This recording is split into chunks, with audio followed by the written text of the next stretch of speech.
নমস্কার, জয় মাতারা। আমি অ্যাস্ট্রো হিমাংশু ভাগ্যের দুয়ার থেকে আপনাদেরকে জানাই আন্তরিক শুভেচ্ছা, ভালোবাসা। আজ আমি যে প্রেডিকশানটি করতে চলেছি, জাতকেরা হলে ডান হাত দেখবেন এবং জাতিকারা হলে বাঁ হাতটিকে দেখবেন। আপনারা দেখতে পাচ্ছেন এই যে বিবাহ রেখায় একটা শাখা রেখা তৈরি হয়েছে, তা এইটা হচ্ছে আমাদের বুধের আঙুল।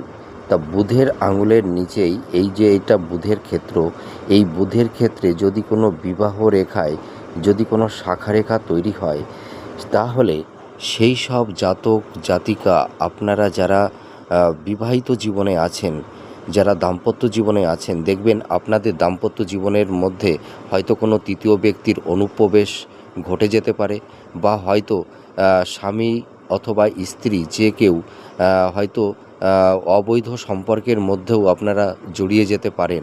এছাড়া যারা ম্যারেড এবং আনম্যারেড, যারা আনম্যারিড মানে মহিলারা আছেন বা পুরুষেরা আছেন, আপনাদের ক্ষেত্রেও কিন্তু অনেক সময় অবৈধ সম্পর্কের মধ্যেও আপনারাও জড়িয়ে যেতে পারেন। আপনারা মিলে দেখুন এই প্রেডিকশানটি কতটা ম্যাচ করছে। জয় মাতারা।